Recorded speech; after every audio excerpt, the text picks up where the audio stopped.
Hello everyone, my name is Vandana Sinha and I am an occupational therapist at Play Street Specially Able Educare Trust, Bangalore, India. Play Street is an organization that provides educational services to help the child with special needs become independent and live up to their potential. We offer parent empowerment program and integrated schooling programs and variety of clinical services. As April is Autism Awareness and Acceptance Month, we wanted to bring to you the pioneer in the field of autism to guide us all and spread more awareness and knowledge. And today is our 12th talk, and our fantastic speaker for today is Miss Minaz Ajani. Miss Minaz is a master in special education with nearly 20 years of experience as a special need educator. She is a faculty member of Breakthrough International USA, the House of Brain Gym program, licensed brain gym and touch for health instructor. She is also movement-based learning teacher training instructor. And today she is talking about the brain gym and its effect on cognitive development and communication for children with autism. Thank you, Ms. Minaz, for agreeing to join us for Play State Autism Hour today. We are honored to have you here. Hope you are doing well. And would you like to say a word to our viewers? Yes. Hello, everyone. Thank you, Play Street, for inviting me to understand about Brain Gym. Really appreciate. Great. Okay, so we are also glad to meet you, ma'am. And let's get started with our first questions. So, of course, we all want to know more about the Brain Gym. What is Brain Gym? As name is so, it's like exercise. We are doing brain exercise. And also, as clinically we have seen and experience-based, we have seen a lot of significance of the brain gym. But why still it is called the pseudoscience? Sure. So the Brain Gym program is a holistic system which is based on the principles of kinesiology and learning theory. It was developed by Dr. Paul Dennison and his wife and partner, Gail Dennison. And what it does is that it utilizes the 26 designed movement activities and related techniques. So this system helps people to reach their peak mental performances for life's most important moments. And as for pseudoscience, we have never called ourselves a science. Rather, we have steadfastly referred to our program, and you can refer to any of our manuals, and it mentions there that it is an educational and a non-therapeutic program. In fact, what I can tell you is from all my years of experience with Brain Gym, 10 plus years of using Brain Gym, that families and educators that I've catered to have given me feedback that their kids are more capable, they're calmer, they understand better, and their ability to communicate has also improved. And this program has been running since the 80s, and it's not decreasing in numbers. In fact, the numbers are increasing, and there are over 2,000 instructors in about 28 countries all over the world. And they have all given the same feedback that they are getting from their parents, clients, and students, that they are seeing an improvement in their capabilities. Okay, thank you, ma'am, for explaining Brain Gym so nicely to our viewers. Also, for children, I would like to ask, what are the different areas, as you say, it help as a holistic, it's a program, and it gives help in a many area of the children. So what are those areas, how we can identify those areas where the Brain Gym can help? And many times we see the Brain Gym activity with children with a learning disability. So how it can help the children with the autism? Okay. So the Brain Gym program, it offers a proven approach and which addresses and it incorporates the physical skills of learning like visual, auditory, motor, stress management, proprioception, balance, ability to communicate, etc., to pay attention. And it started as a method to help remedial learners. So yes, for learning difficulties, but now it was started so that these learners could become strong readers. But now this program has been helping thousands of people in over 80 countries around the world to discover their peak mental and inner strength.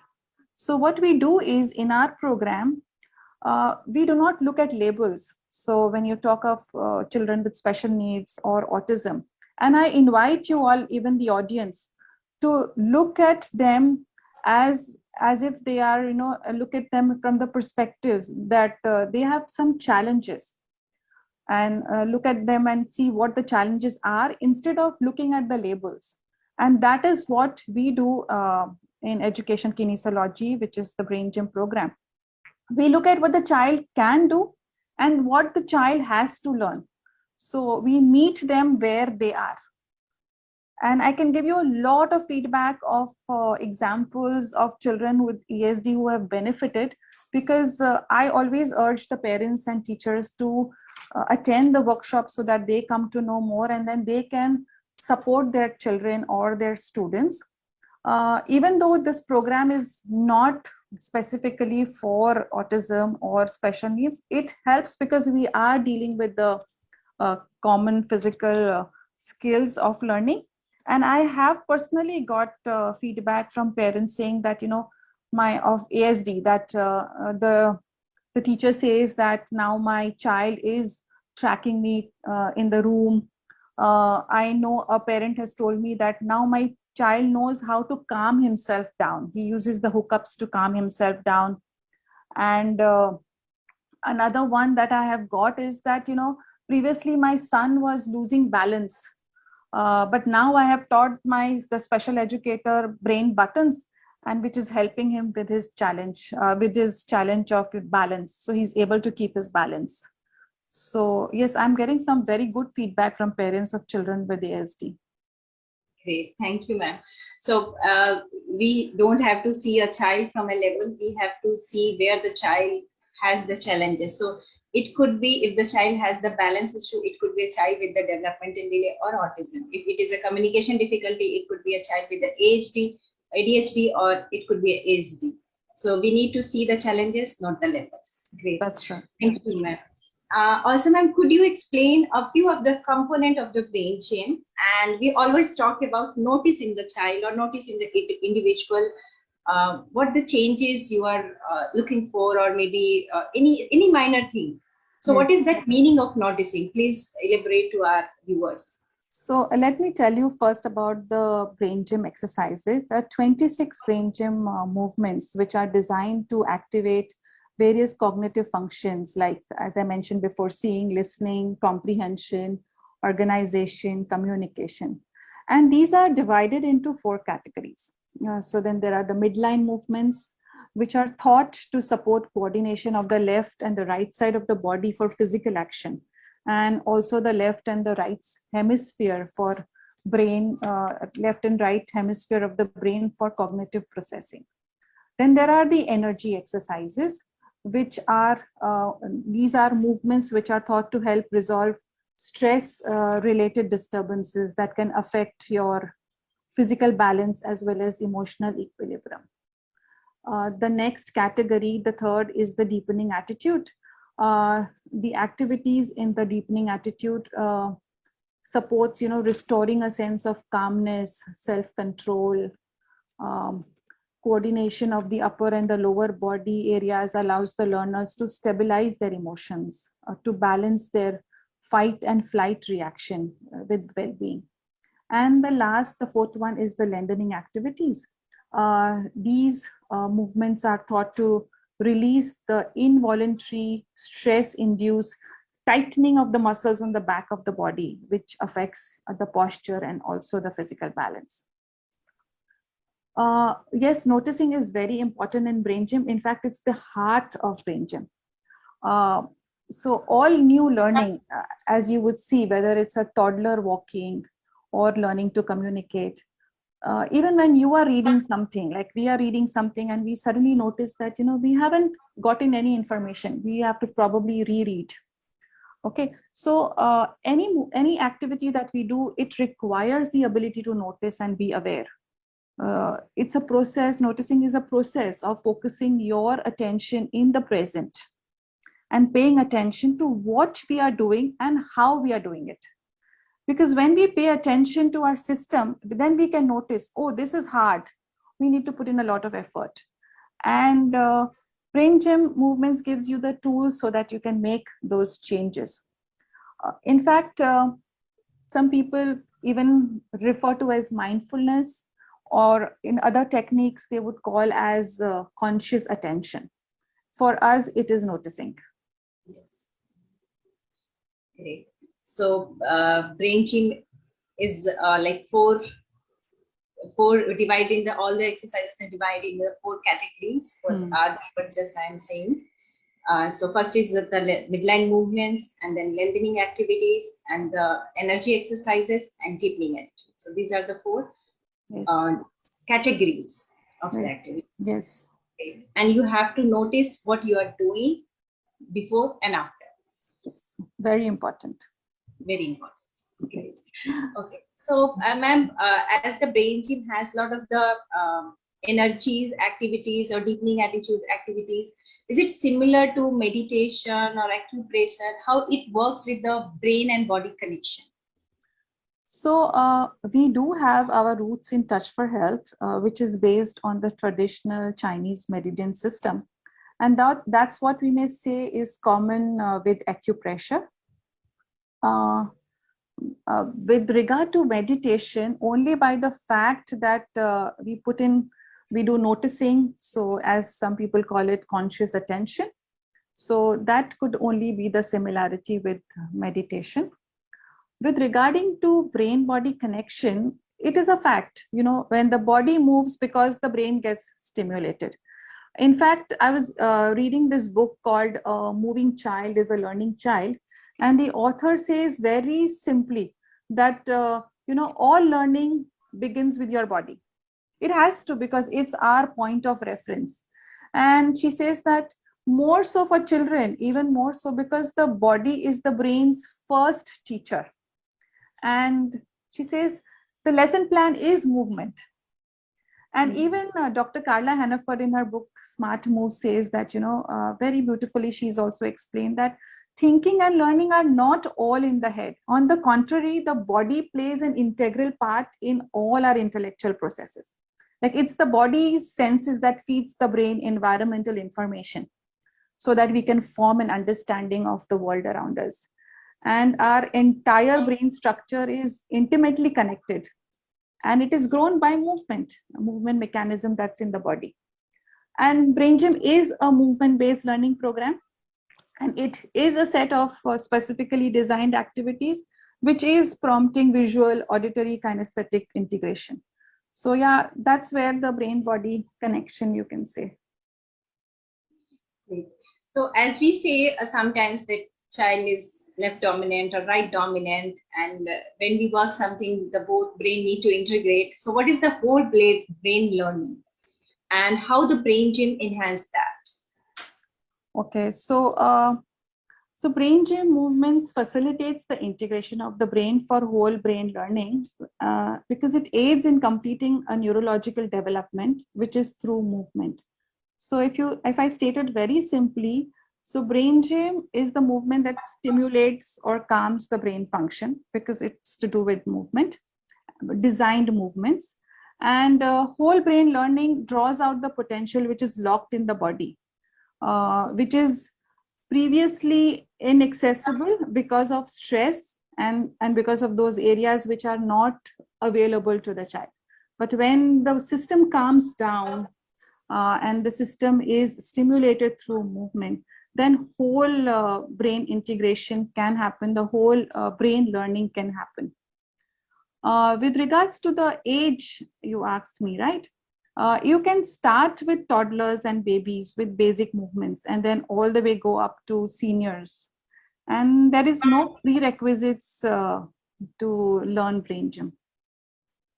Okay, so you were saying that any child of any age, as young as toddlers or any child, adolescent, teenage, anyone can do the brain gym activities, right? Right, yes. So my next question on the cognition. everybody wants to enhance the child cognition. So how the brain gym impact the child cognition, and what are those activities parents can do for improving the cognition? Okay. So first, let's talk about what cognition is. According to us, cognition is higher thinking abilities.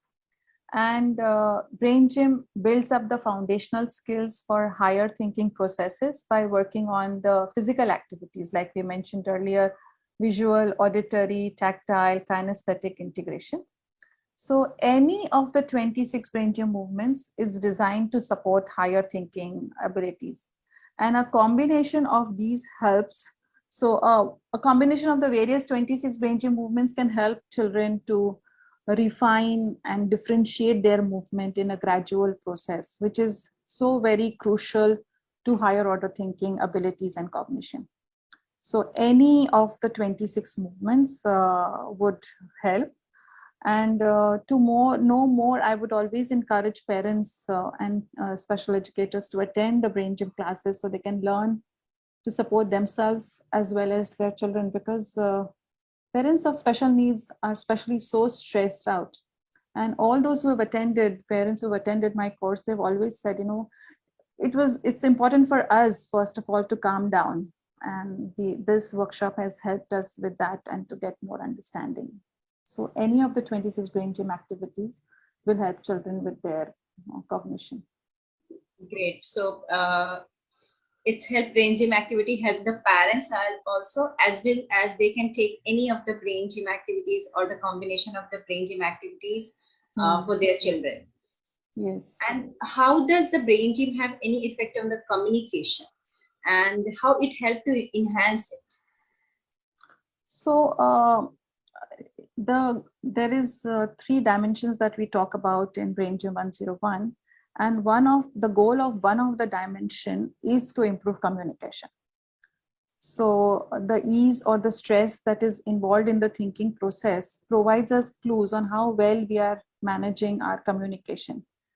And in our experience, when we do these processes in the communication dimension, it has helped individuals as well as kids to communicate better.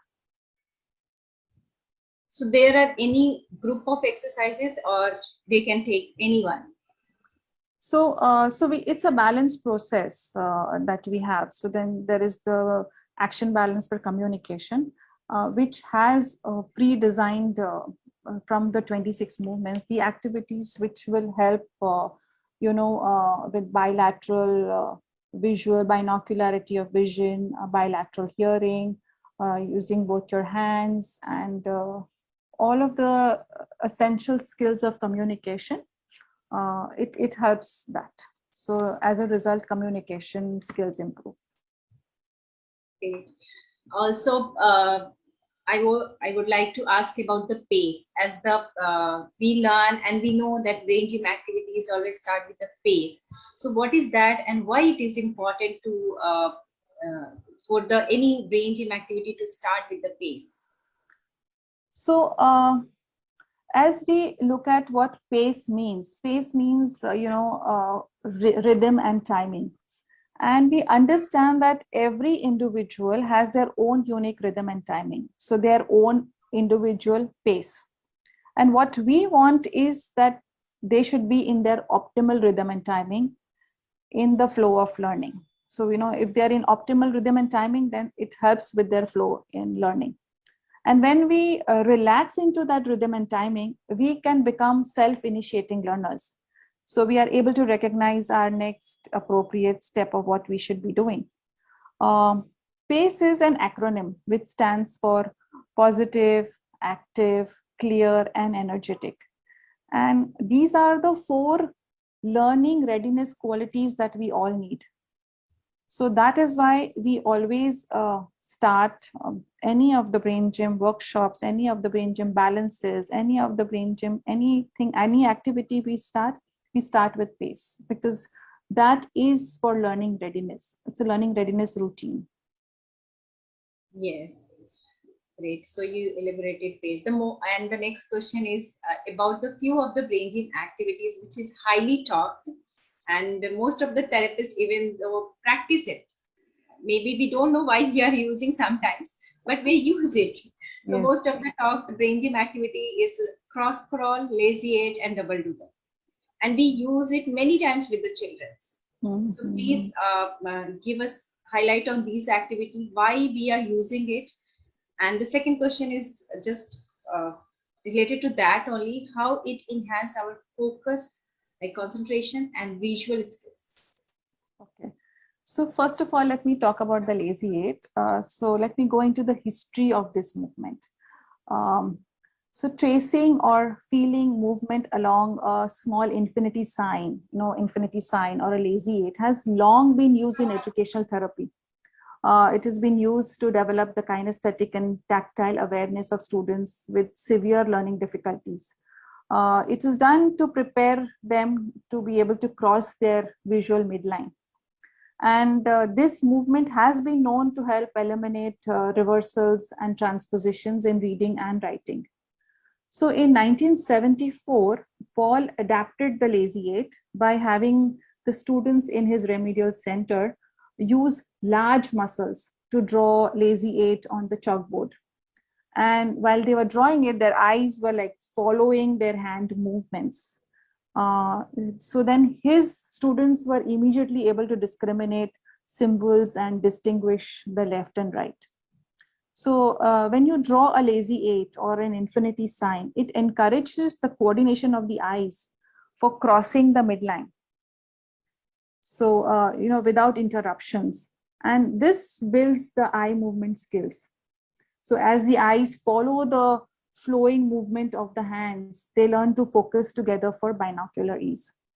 And this movement then enhances academic skills of reading, which is requires the left to right eye movement, reading comprehension, improved eye-hand coordination because it's eye and hand. So and they're looking at the eyes, looking at the hand, making the lazy eight. So improved eye-hand coordination, especially for eye tracking. So all the activities, academic skills that are needed, the visual skills are needed for this. This is what it improves. Now for the double doodle. So double doodle is like a bilateral drawing activity, which is drawn in the midfield to establish directionality and orientation in space, which is relative to the midline of of our body. So the optometrist, Dr. G. N. Getzman, he described bilateral drawing in his first book called How to Improve Child's Intelligence in 1992. So Paul adapted this activity for his learning center students. It encourages creativity because when you're drawing with both hands, you're doing mirror imaging with both hands. So it encourages creativity, play, innovation. According to Dr. Getzman, bilateral drawing helps to develop eye teaming skills, eye-hand coordination, handedness, visual convergence, use of the midfield, because working in the midfield is what we do when we are doing any academic task, right? And we have consistently found that when visual skills have improved, academic performance also show a parallel improvement. So that is about the double doodle. The cross crawl that you mentioned. So cross crawl is like you using your hand and crossing to the opposite side of your body. So you're actually crossing your midline. And what it does is it supports the movement of the shoulders because you're starting your hand movement from your shoulders. And also you are, picking up your knee so that you can touch the opposite knee or any opposite side of the body. So then that movement originates from your lower back or the hips or the psoas muscles.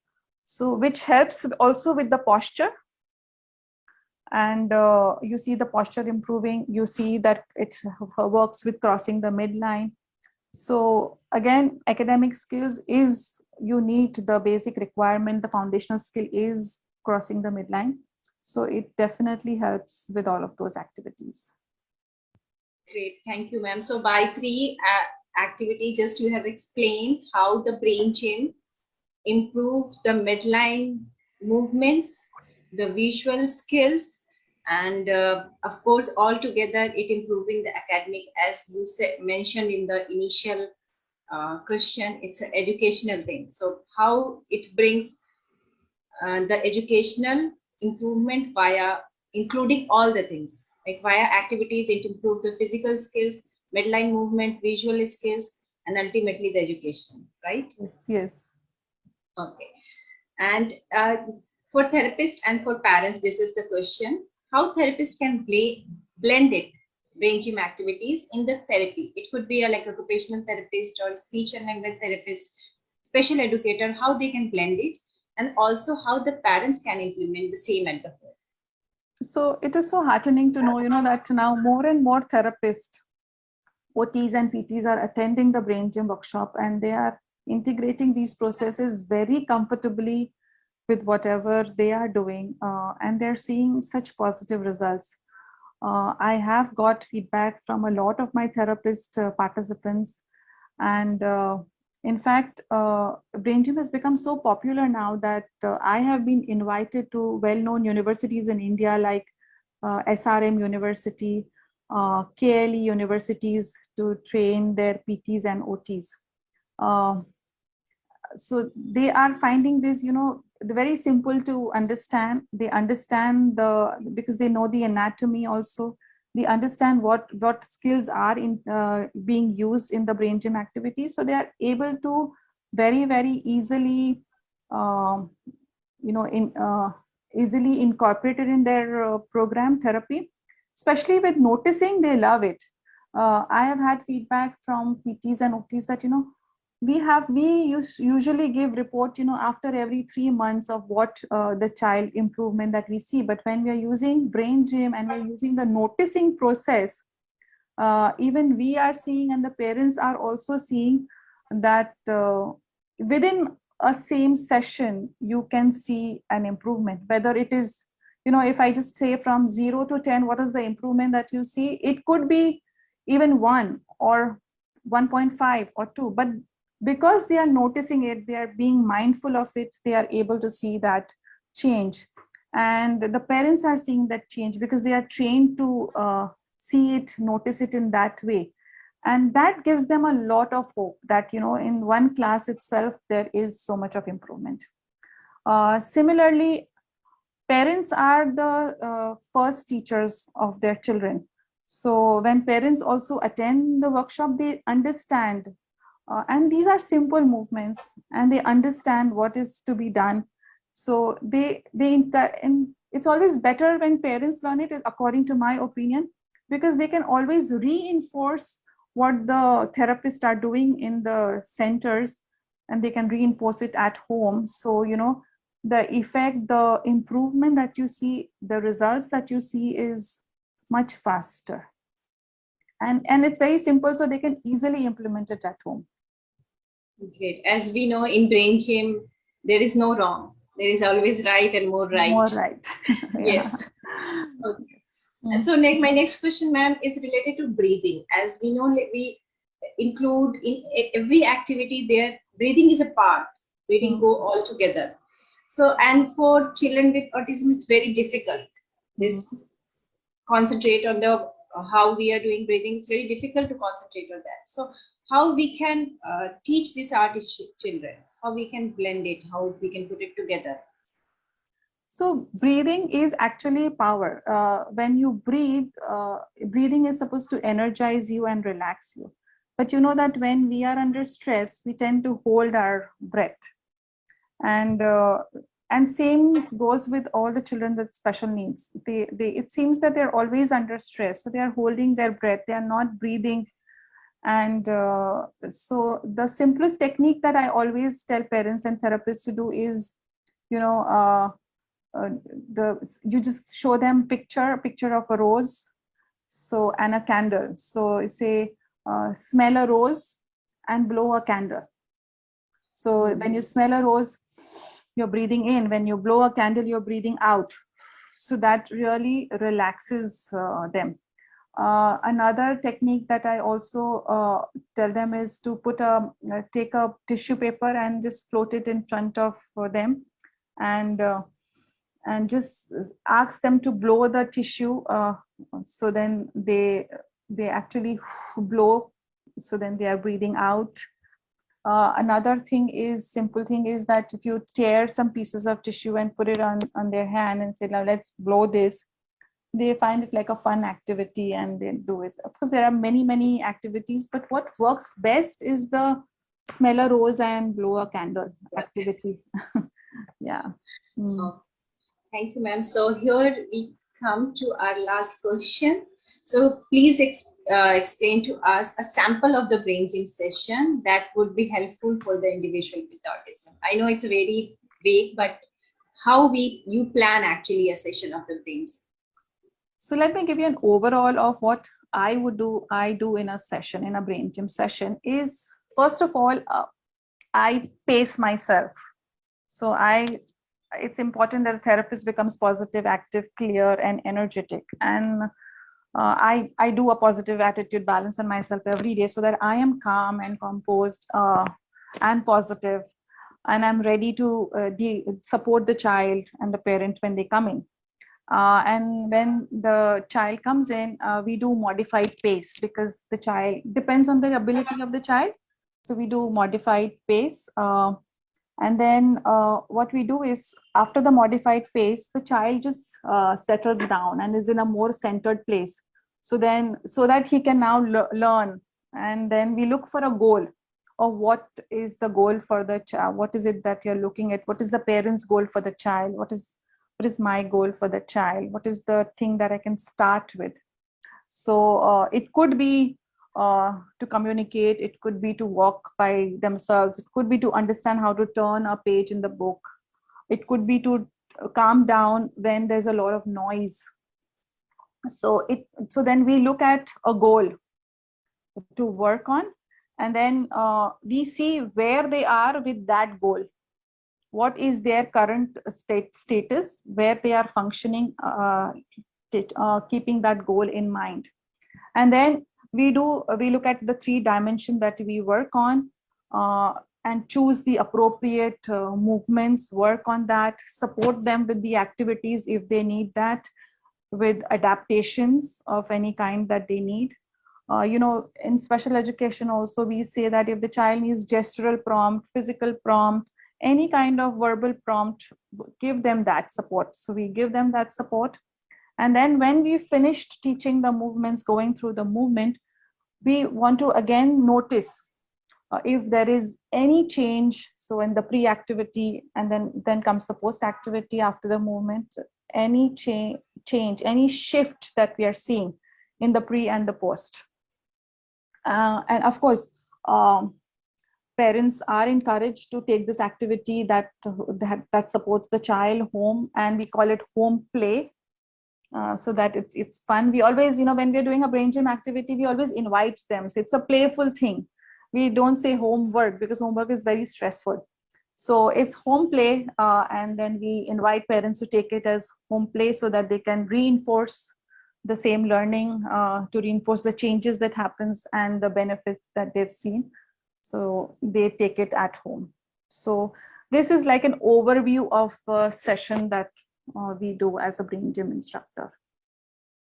Great. Thank you, ma'am. Thank you for all the information. And for our parents, I would like to mention here, as brain gym says, don't say try, right, ma'am? Yes.